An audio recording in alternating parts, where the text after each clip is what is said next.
Beyond the 10th by Tuesday Lobsang Rampa. Read for you by BlueFriend in beautiful BC. Chapter 3. John Thomas was a fine, upstanding young member of the little Welsh community, a loyal, vociferous member of the Wales for the Welsh Look You movement. He was an acknowledged leader of the group who shouted invective when the Prince of Wales-to-be appeared in the principality. Loud and shrill was he, indeed, when he translated strange bardic oaths into the English language and hurled them at the heads or ears of English tourists harmlessly visiting the seat of Welsh culture. Down at the Leek and Daffodil, he threw a pretty dart at the heart of the English tyrant, whatever, look you, as he stopped for a moment or so from his endless beer imbibing. Many were the tales he told of English atrocities as he waited for his unemployment check, provided free by a parsimonious England. By night, he'd steal out with a paint pot and a brush and, first making sure he was unobserved, paint witty remarks on any convenient wall, always against the English, of course. But one day, he appeared at the Leek and Daffodil looking grim and glum, as well as morose and moody. "What is it that ails you, John Thomas?" inquired a friend. "You look kind of wilted." John Thomas sighed and groaned and wiggled his ears. "Oh, woe is me," he exclaimed, rolling his eyes heavenwards, but keeping a tight hold on his tankard. "Woe is me, my welfare has run out, and I can get no more from the filthy English. Now I shall have to work in the land of my fathers." He turned away and quickly grabbed the filled tankard of a man whose attention had been distracted. Draining the stranger's first and then his own, he hastened away. Next day, with heartfelt lamentations, he took a job as a tourist bus driver and was henceforth known as Thomas the Bus. Sadly, he drove English tourists on their excursions, answering their questions with a pleasant smile, but holding black murder in his heart. Days wore on, and Thomas the Bus wore out. More and more morose he became, look you, and no longer was his voice raised in song. No longer did he raise the tankard for even gift beer. He grew lethargic, listless, languid, and lazy. No longer did he daub graffiti on the walls at night. No longer did he object or raise a commotion when, being detected in short-changing his tourists, an Englishman sang, "Taffy was a Welshman, Taffy was a thief, Taffy came to our house and stole a round of beef." "It is under the weather that I am indeed," he quoted to a crony, "and I feel that my shadow is more substantial than I myself am.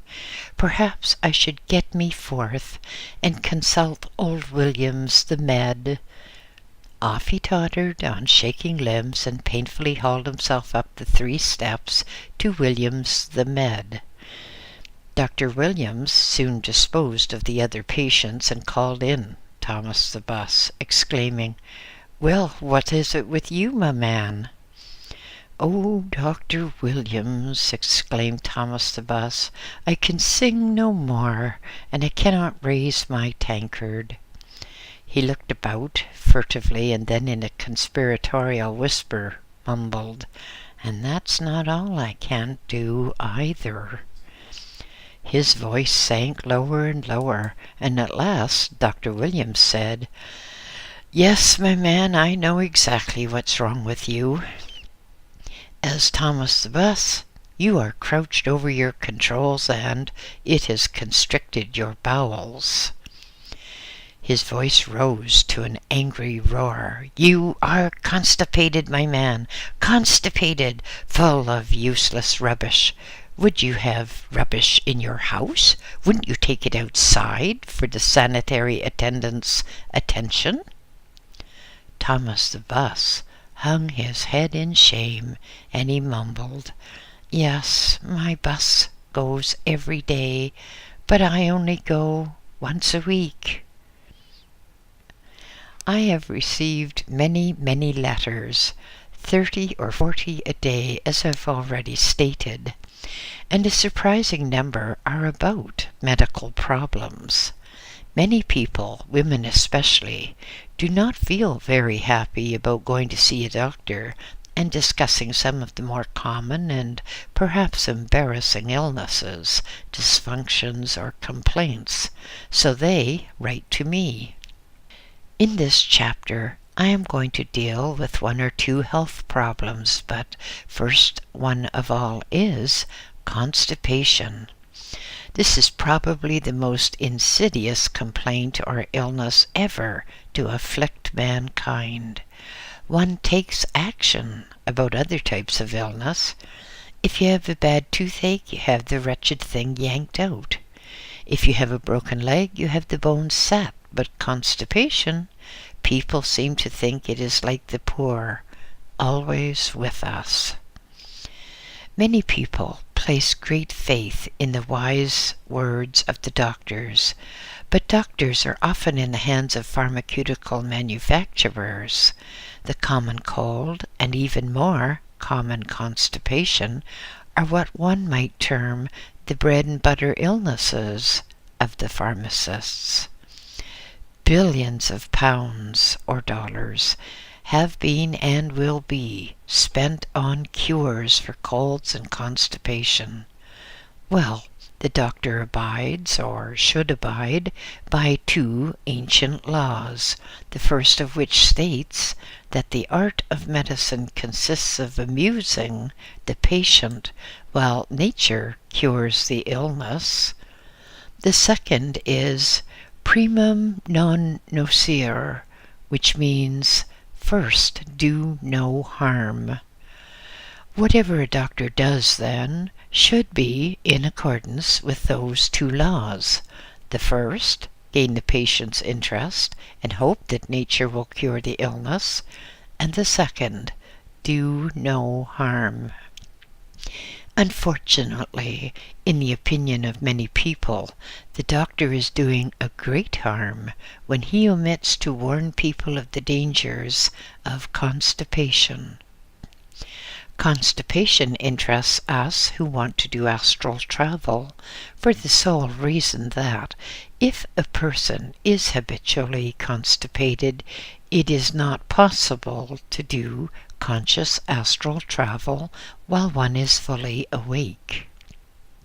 So, if you want to go out on astral journeys, make sure that your inside is all right first. Inner cleanliness is important, isn't it? The very ancient Chinese medical records indicate that early Chinese leaders, emperors and empresses, and great warlords used clysters to make sure that their interior was at least as clean as their exterior. A common name for clyster nowadays is enema. So let us use the common name because clysters rather reminds one of cloisters in some old church, and we are far removed from that when we deal with enemas. The very early Chinese used narrow bamboo tubes fitted into larger tubes and that had a piston which propelled the herbal solution into the intestines. The Egyptians as well got into the act. Possibly they got the idea from the Chinese, but round about 1500 BC, the Egyptians were using enemas as an ordinary routine method of treating ill health. The idea was, if you have a pain inside, you get rid of all the waste product which probably causes it. Some of their enema solutions were distinctly messy. Oil and honey blended together was quite a common matter. In French times, in about 1400 or so, enemas were very much in use. Soon after that, the enema became a fashionable method of treating illness, and many very high-ranking families had at least one enema a day. In England also, the leading families had wonderful enema syringes manufactured so that the patient sat over a hole in a wooden box, and then a very ornate enema syringe was placed in position, and the handle pumped, which injected a carefully prepared liquid into the bowels of the sitting patient, after which the patient arose and departed in great haste so that the load could be discharged. But fashions change. It's not now so fashionable to use the enema.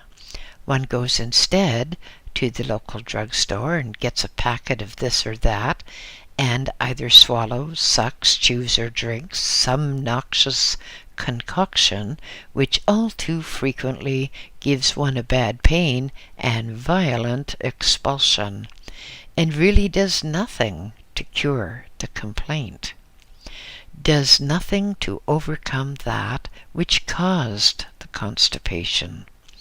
It seems now that people want to cure the symptom without curing the root cause, which, of course, is too crazy for comment. Yes, medical treatment undergoes cycles of popularity and unpopularity. It used to be that people had their tonsils removed as a fashionable thing. Then it became the fashion to have the appendix removed, and now it is the fashion for women to have hysterectomies, of which more later. But it was a very bad change in fashion when enemas were discontinued, because a correctly applied enema can do wonders in overcoming constipation. Not merely the system, but the lack of health which causes the constipation in the first place. Many people are constipated because they do not drink nearly enough water. One really must drink loads and loads of water if one is to be healthy, because we eat food and it gets churned into a paste inside, and then as it passes through the intestines, nutritious substances are extracted from the paste, and inevitably moisture also is extracted. So by time all the unwanted residue from the food gets into the descending colon, it becomes a hard, dry mass. It is expelled by spasmodic, screwing-like motions of the colon. And if the mass is too hard, then it cannot be expelled. Or if it is expelled, it causes pain and irritation. The only way to make this mass easily removed is to be sure that there is adequate moisture in it so that it remains as a pliable paste. Too many of the commercial laxatives on the market today are irritants. That is, the action of the chemical in the laxative irritates the bowel and makes it twitch. Sometimes it irritates the bowel so much that moisture is drawn from the bloodstream through the wall of the colon and saturates the mass of residue, and that causes dehydration. Many of you have written to me about this very problem, and so the best thing to do is to treat first the original condition by means of a self-administered enema, and then, when that condition has been restored to normal, by a very carefully selected laxative when needed. Perhaps to save another avalanche of letters about this problem, we should go into some more detail, and so here it is. People nowadays eat artificial food, manufactured food, and frequently it lacks bulk. If a person takes food and there is not enough residue to fill the intestine, the motion of the intestine cannot push forward the residue, which we desire to excrete. So it is quite essential to have a suitable diet. The diet must include bulk enough to fill the intestine to its normal size so that the spasmodic twitching of the intestine can move forward that residue. Then the food should have roughage, which stimulates the bowel without irritating it, in much the same way as suitably applied massage can stimulate the body without irritating it. Further, one must drink a lot of water so that there is an adequate water supply to keep the blood at its correct thickness or density, and enough water to keep the kidneys active, and enough left over to keep the body waste in suitably moist condition. If one follows a normal, sensible diet, plenty of fruit and plenty of vegetables, the bowels should not trouble one unduly. But too many people perch on drugstore stools like a lot of broody hens while they crouch over a plate and absolutely shovel food into their mouths, ladling it in as quickly as possible, hardly taking a bite but swallowing as fast as they can. All this mess gets inside the stomach, and the poor old stomach has to work even harder breaking up the stuff. Then, after one has had this meal, one rushes out to catch a bus or to do shopping during the lunch hour break. The bowels during the day get tired of informing their owner that they want to get working, and so the impulse gets slower and slower, weaker and weaker. Many people do not devote enough time to the calls of nature. And people, like bus drivers, for example, who are crouched up in the driver's cabin, constrict their intestines, and so constipation is almost an occupational hazard of bus drivers. People seem to think that bowels should only work when they want them to work. And they also think that there should be instant delivery. Nature doesn't work that way. You have to give nature time to work properly. And if you abuse nature, if you abuse your natural functions, you're going to pay for it with bad health, a bad temper, and a bad bank account. Now, you know what an enema is? You can get from a drugstore a suitable rubber bag with a length of tubing that has a nozzle at the end. With any decent enema bag, there will be instructions for use, and it is very, very seriously suggested that you shall use an enema for a few times to get your health in good condition, because when your intestines have been reconditioned, then you should not again suffer from constipation unless you have some grave disease, in which case you should be in the care of your doctor. Please remember that I'm not trying to replace your family doctor. I'm not prescribing what one might term medical treatment. I am instead trying to save you a lot of misery by telling you some elementary facts which everyone should know, and which, if people would listen, would save them years of illness and much expense with a doctor who really has more important cases to attend to. So, will you remember that?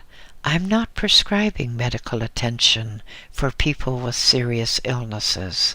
I'm suggesting a treatment, a routine, which will help you to keep good health, and that means avoiding constipation.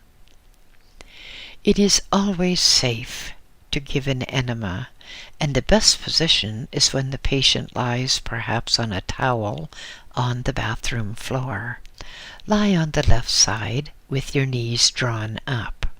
You can administer the enema yourself without any difficulty.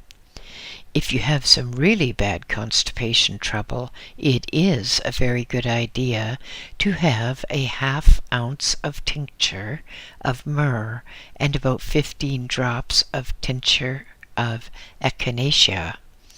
These should be added to a quart of water, which is at approximately body temperature.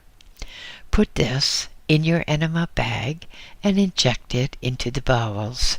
Keep it in as long as you possibly can, and the mixture will saturate the hard mass within the bowels and make it soft so that it may be passed without any pain. After you have expelled the first lot, have another enema injection, but this time with a quart of body temperature water to which only 15 drops of echinacea has been added. That means you do not have the tincture of myrrh with the second enema. This second injection will help you get rid of any pus or catarrh which is lodged within your lower bowel. You may be interested to know that many patients who cannot take food through the mouth and throat can be fed per rectum. A nourishing liquid food is very slowly injected and retained, and that nourishes the body. Remember, the more quickly you inject any solution into the rectum, the more quickly it is expelled. And if you want to retain a healing liquid for some time, then the enema should be given very slowly. Naturally, you will only inject liquid food under orders of your doctor. Native tribes throughout the world have their own cures for constipation. The natives of South America, specifically in the interior of Brazil, gave us one of our most famous laxatives, cascara, or, as it is correctly termed, cascara sagrada, the sacred bark. Natives of Brazil go to their witch doctor when they are constipated and get a piece of the sacred bark, which they then chew, and a ghastly taste it has too. After they've chewed it for a bit, they discreetly retire into some dense bushes and are not seen again for some little time. When they do appear, they are much better in health, but possibly a little pale from all the events which have happened. Sacred bark, just chewed, has a most devastating effect, but now it has been tamed by chemists, and it can be obtained in very suitable graded doses. When you've got your interior freed from clogging waste, you should check your diet and alter it as and when necessary, and you should then ensure regularity of bowel movements by eating properly and by making a habit of attending to the calls of nature. Go at the same time each day. Never mind if, for a day, you cannot get any result. Still sit there and think about it. If you make an absolute habit of it and show nature that you are there ready and willing, nature will oblige if you are there ready and willing. The best laxatives that you can take are the herbal ones. You can get cascara sagrada in tablets or in liquid, and you can get senna in tablets or in liquid. These will produce the desired action without pain. Some of the other chemical concoctions on the market are really dreadfully dangerous, but one could call cascara faith pills. And you will remember that faith moves mountains. Oh yes, and do not forget that it is useless to take a laxative unless you drink enough water. What is the use of taking a laxative which can cause bowel movements when the stuff you want to move is too hard to be moved? It is an utter essential that when you take a laxative you drink a lot of water. Otherwise, the laxative will just cause pain without producing any good results. Remember, you cannot drink too much water. If you try to drink too much, well, you just find that you can't. So, your health depends very largely upon having a clean interior. If you have a clean interior, then you can get on and do astral traveling. Another thing which I have been asked to write about by many women is the change of life, the menopause. Many women fear this worse than death. They think they'll go insane or something. They have listened to some truly fantastic tales, and they fear the worst without knowing anything about it. The menopause is a time of change, but you had to change when you became adolescent. A woman doesn't become a childbearer overnight. What happens is that a girl child ambles along in childish ways until she is, well, it varies with the individual, but 12, 13, 14 years of age, and all the time she's aware of strange things happening inside her. Her attitude to life changes. Her body changes too, because at a certain time of her life, various new chemicals are being manufactured by the body and released into the bloodstream. The girl then finds she has her first period, and after she's had her first period, she is capable of bearing a child. But this changing from childhood to adolescence means that all sorts of chemicals are pouring into her blood, preparing her for motherhood, making her one of the possible child bearers. But then, at a certain time in her life, the supply of chemicals gradually dies out or dries up, and the woman all too often feels that she is now useless, feels that she cannot have a child any longer, so everything will be different.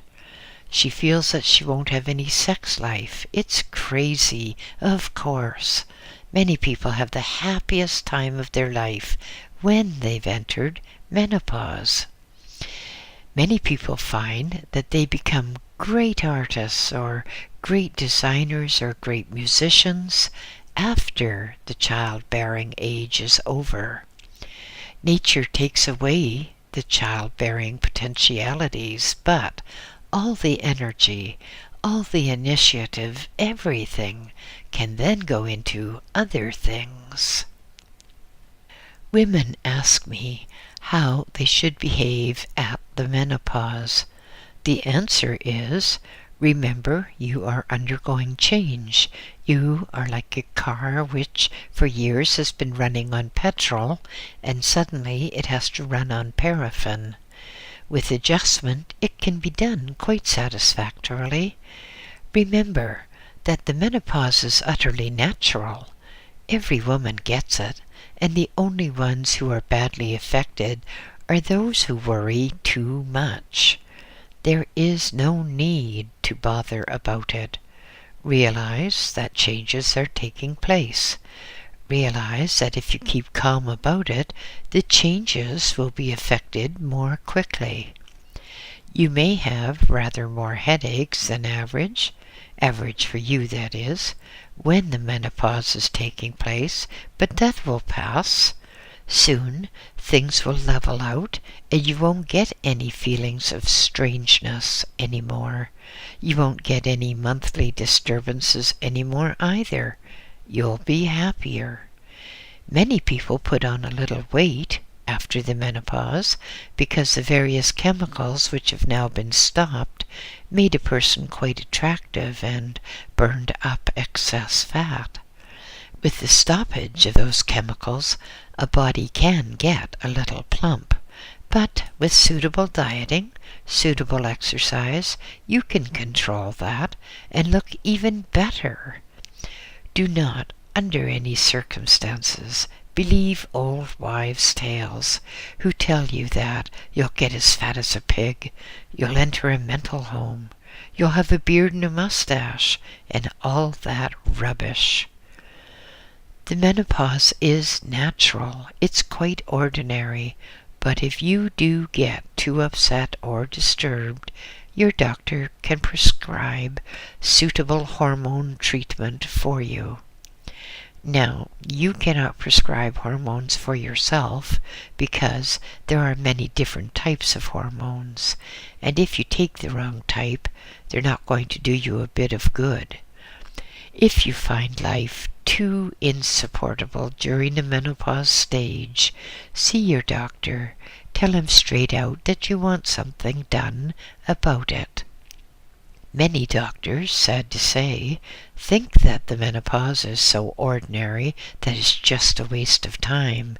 It's just childishness for a woman to complain.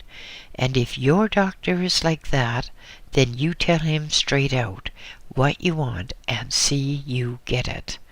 And if he won't give you hormone treatment, go to some doctor who will, because doctors are two a penny, you know.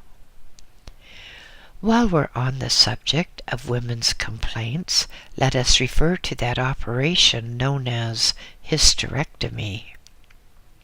Now, many women are having hysterectomies without knowing what it's all about.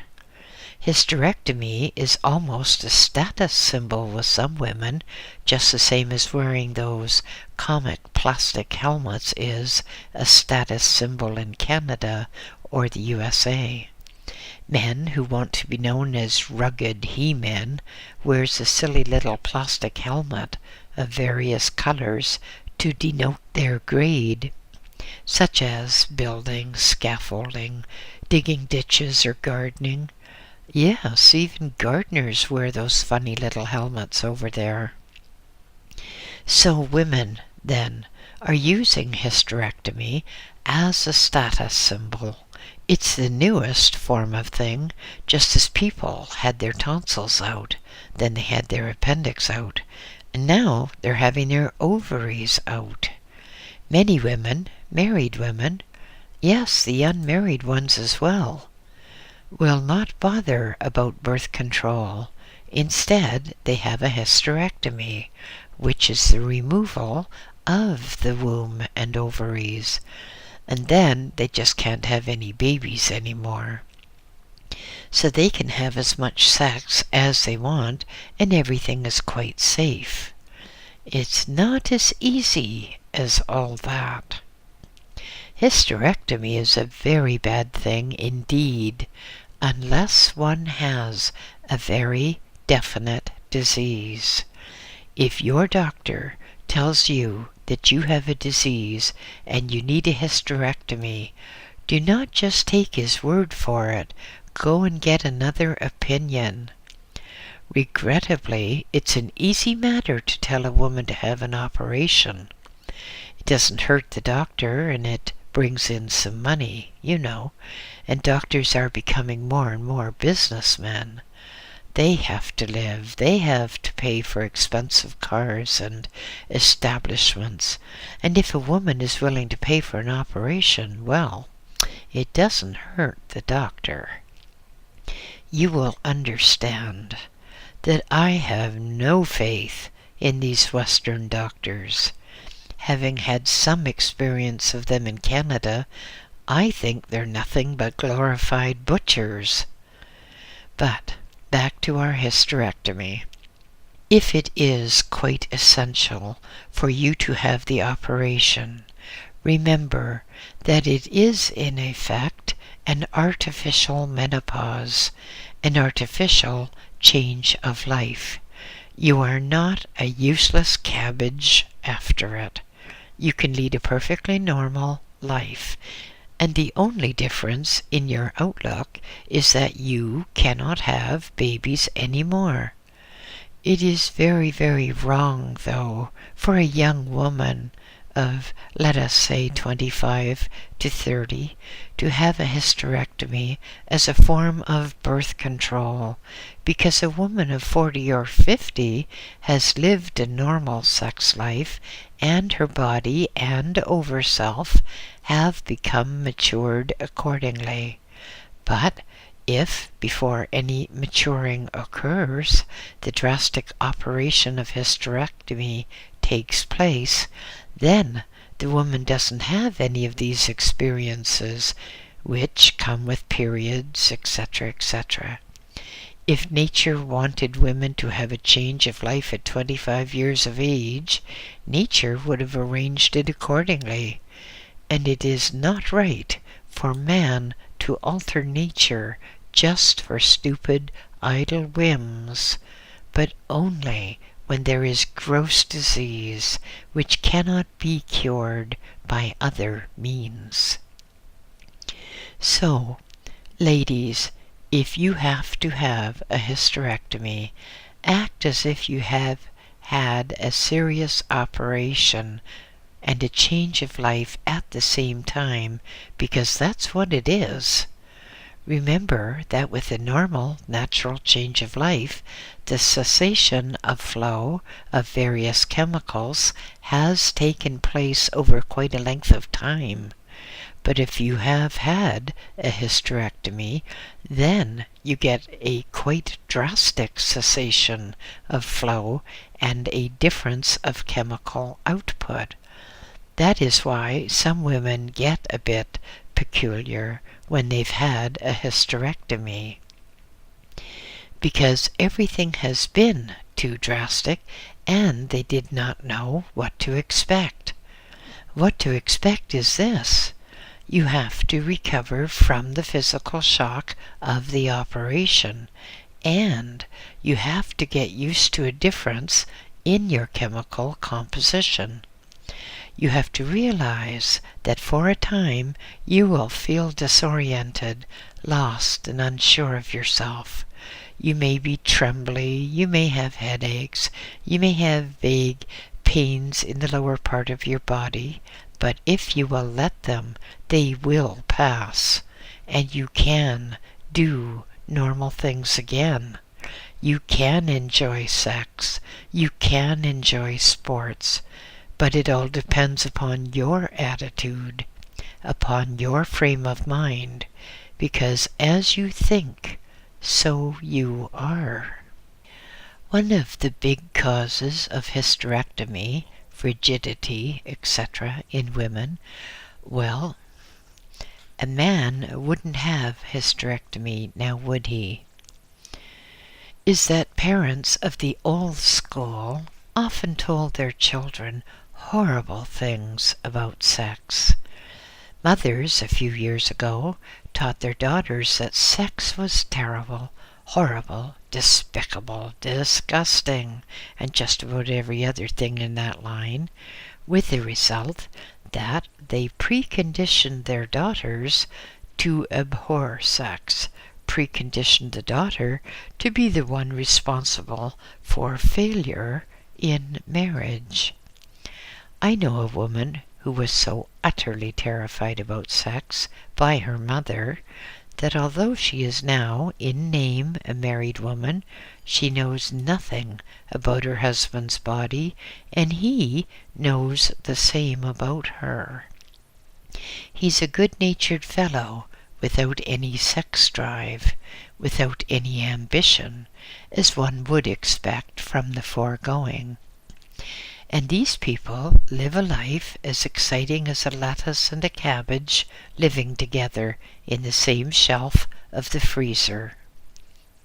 I mentioned sex once to this woman, and she nearly threw a fit with embarrassment, horror, and shock.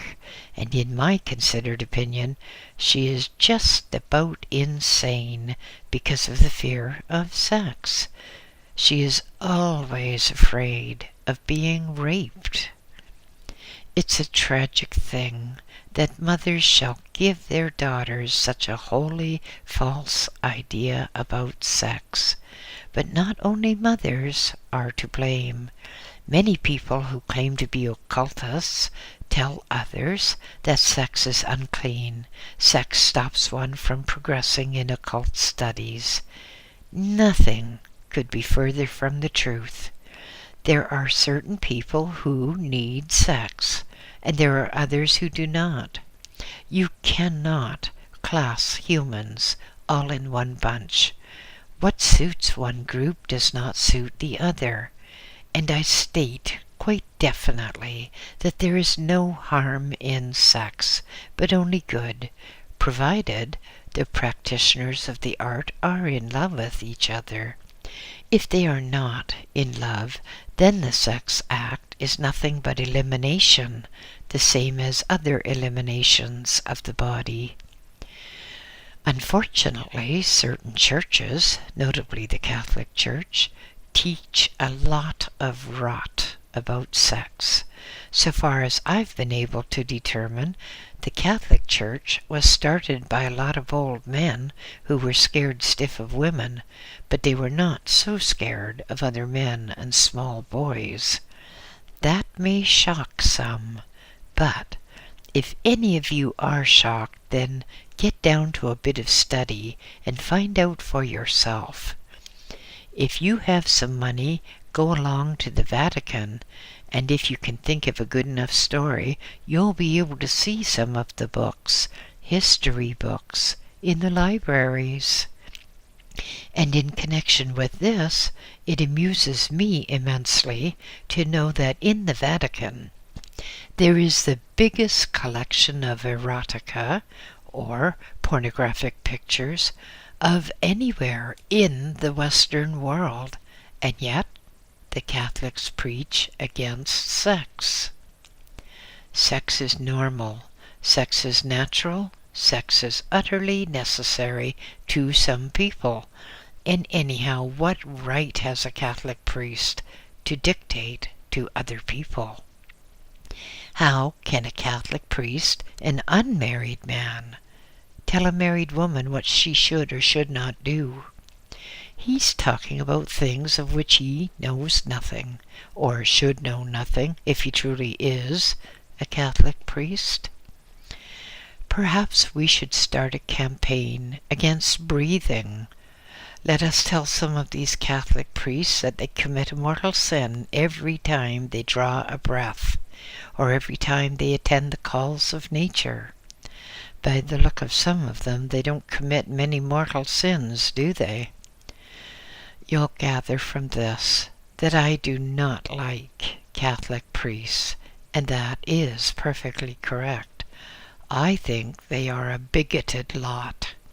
Instead of research to find anything out about the Bible, to find out anything about the founder of Christianity, they just swallow the Bible lock, stock, and barrel.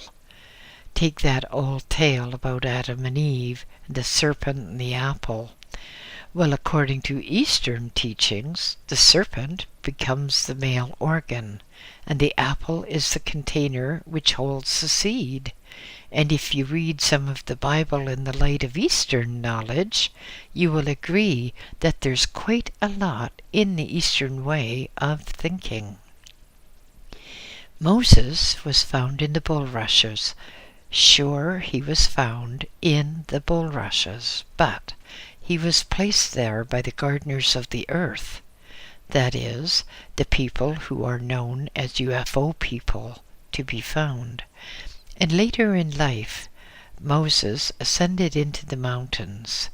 Moses did a lot of strange things, but if you reread the relevant chapters, you'll find that Moses stepped upon a terraced floor. Did he do that on a mountain, or did he step into a flying ship, a UFO? Moses had a rod of power. It wasn't made on earth. It was made on another world. Moses was, in fact, another spaceman, specially planted on Earth. We will deal more with that type of thing in the next chapter, but I want to put on record that for sheer bigotry and ignorance, the Roman Catholic priest is hard to beat. I know. I've met loads of them, and I don't like any of them. I have tried to discuss religion with them sensibly and with an honest desire for knowledge, but the Catholic priest always loses his temper, fiddles with his collar, turns red, and bolts. So much for Catholic priests. Now, I get frequent letters from people who are interested in drugs like LSD, marijuana, peyote, and all the rest of the junk. A surprising number of such people write to me from prisons throughout the USA. They ask me what I think of LSD, what I think of marijuana, and all the rest of it. And it might be interesting to put my definite opinion down here. LSD, marijuana, peyote, and all these drugs are terribly, terribly harmful to the over-self. If you want to injure yourself, well, that's your own choice, but it's not a good thing to injure your over-self, because down here you're only 1/10 conscious, so you don't know what the other 9/10 want. Drugs of this type tangle the silver cord, make depressions and twists in the aura, and leave harmful scars on the astral body. There is no sense whatever in injuring your body just in search of fresh sensations, which are false sensations anyhow. The only use for any of these drugs is in the hands of qualified medical researchers who can be assumed to know what they're doing, or they wouldn't be qualified medical researchers. My advice is, and this advice never varies, stay away from drugs. If you have to have medical attention requiring drugs, see your doctor. But don't meddle with drugs yourself. You will be doing more harm than you can imagine possible. So that brings us on to another subject. Many people seem to think that they are committing a crime if they have any illness. I had a letter from a lady who was of the opinion that she could not make any spiritual progress, any occult progress, because she had a physical infirmity. She was most distressed, thinking that she had sinned greatly in having a body that was not perfect. Do you know, the really healthy person just cannot do any occult work at all. Look at some of the football players, the baseball players, and all those people. Just look at a photograph of them. They might be lumps of meat, but too many of them seem to be lacking in the top story. Just look at those photographs of popular players and express your own opinion. Quite seriously, though, I tell you that so far as I am aware, one has to have some infirmity before one can be really psychic. The great oracle of Tibet was a sick man, a very sick man indeed, and a very accurate one in his prophecies. If you dig down in research, you'll find that all occultists who are genuine have some physical disability which increases their rate of vibration up to a point where they're able to perceive, either by clairvoyance or telepathy or some other way. That's something for you to think about. Many times a person has an infirmity or illness, not because he or she is working out karma, but so that he or she can have the personal vibration increased to such an extent that higher frequencies may be received and occult phenomena may be experienced. People write to me and say that I must have a terrible karma to work out because I have had coronary thrombosis, TB, and a few other complaints, and because I have truly had such a terribly hard life. But no, it's not working out karma at all. It is for the purpose of doing a special task. So please do not write again telling me I must have been very wicked in a past life, or I would not have suffered so much in this. I know what I was in the past life. I know what I am doing, and I know where I am going. And I would get there a lot faster if there were more people to help. I have tried to do a special research in the matter of the human aura. I have tried to produce a special device so that anyone can see the aura. But always there is the question of money. If one tries to get money for research, then one is automatically suspect. I have tried to get people to study, but there again, people are scared stiff of being parted from anything between their shoes and their hat. But I do assure you, no, I am not working out karma. Instead, I am doing a special task. It is unfortunate that so much about human bodies enters into that task because always there is the thought in people's mind, oh, he wants money. Oh, he wants sex. Well, in the latter they are quite wrong. But it does give me an opportunity of saying that the so-called promiscuous Norwegians or Scandinavians are quite right in their attitudes towards sex, quite right in their attitude towards the human body. After all, Christians claim that the human body is made in the image of God, and then they go and spoil everything by being afraid to show the image of God. The Scandinavians are not like that. They're more broad-minded, as are quite a number of Europeans, and of course the Japanese. But American people, or rather North American people, are really frightfully immature when it comes to human bodies and sex. They don't know what love is. All they want to do is sit in a convertible under the light of the moon and neck. They want to poke and prod and squeeze and stir up all the emotions while denying nature the last emotion of all. And in doing this necking stunt, they build up frustration, misunderstanding, and unhappiness. However, North America is a young continent yet, and I look upon them as toddlers experimenting with themselves and with others, and just starting the long process of growing up.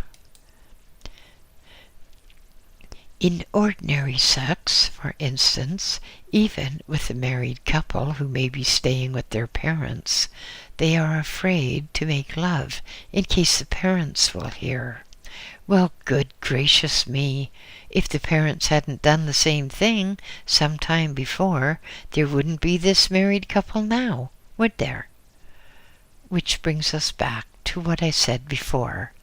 There is nothing wrong in sex, provided it is done with love. And the people who preach against sex are preaching against the strongest thing in human life. And in my opinion, they are just crackpots. I have just received a letter which asks me about people who are dying. Is it true, the letter asks, that people often smile when they're dying? Yes, they do.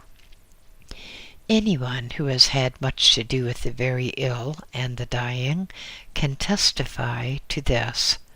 Most people, when they're at the point of death, smile and look happy. They look, in fact, as if they'd just been met by loved ones, which is indeed the case. When your time comes to leave this earth, then, be of good cheer, for you will be met, you will be helped, and there is nothing whatever to fear.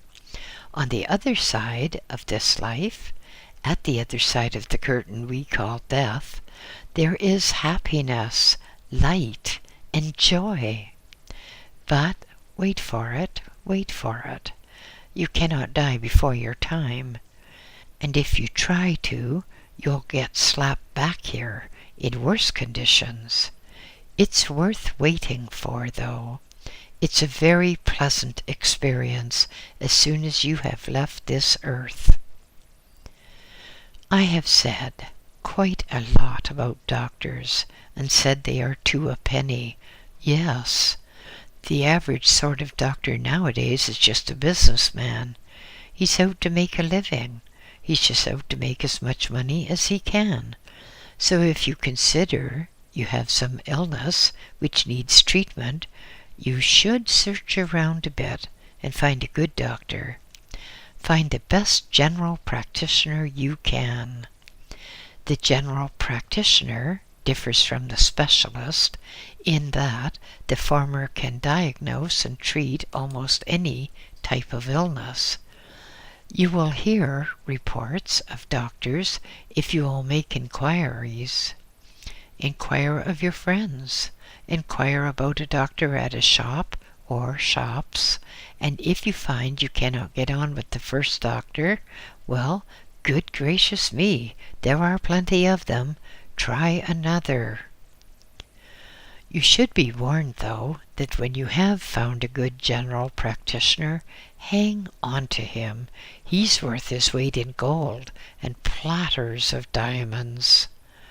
When you have your good general practitioner, let him tell you if you need the services of a specialist. He knows the human body, its functions, and its malfunctions better than you do. So get to know a good general practitioner. Get to know him and trust him, and tell him all your symptoms. Never use your druggist as a prescribing agency. A druggist may be exceptionally good as a druggist, but he's not necessarily qualified to be a general practitioner. So your doctor should be the one to diagnose and the one to prescribe, and the druggist is the one who fills the prescription. I'm going to make myself frightfully unpopular here. I'm going to advise you that if you are ill, definitely your best choice is an orthodox, common, or garden general practitioner. Avoid spiritualistic healers and others who do not have scientific training because, just for a simple example, it is utterly easy to hypnotize a person into believing that he does not have such and such an illness or such and such a symptom. You can cure that illness, but unless you know enough about bodies and medicine to get down to basics, you can easily start up a far worse illness. By meddling with spiritualistic stuff, or hypnotic healers who do not have any medical training, you can turn an ordinarily harmless lump into a cancerous tissue. So be very sure that if you are ill, you go to an orthodox general practitioner who has the necessary medical training. Many people are bemused by the different medical specialties, so for your reference, let us mention just a few of the more common ones in alphabetical order. Allergy is the study of altered reactions of the body to certain substances. Anesthesiology is the medical specialty of administering anesthetics, in other words, killing the pain. Dermatology deals with skin diseases. Endocrinology relates to the study of glands and their internal secretions. Gastroenterology relates to stomach and intestines. Hematology is the science of the blood.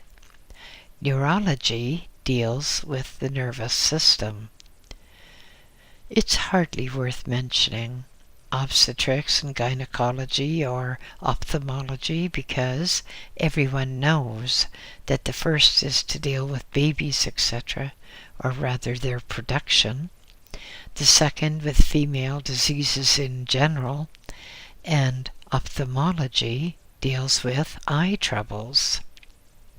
The nurse in the hospital says ENT, meaning ear, nose, and throat.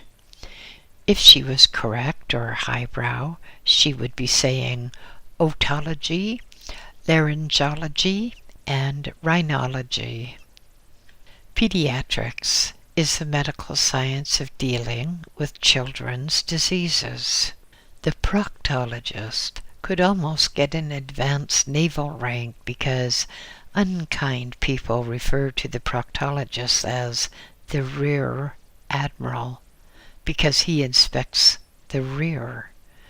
That is, diseases of the anus and rectum. Psychiatry is the science of mental diseases. Radiology is X-ray work. Thoracic surgery is surgery within the chest cavity. Urology, for our last one, which deals with anything to do with the urogenital tract, and that is the kidneys, the bladder, and the sex organs.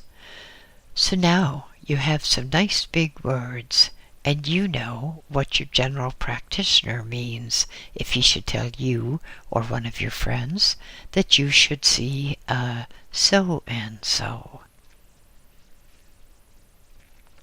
End of chapter 3.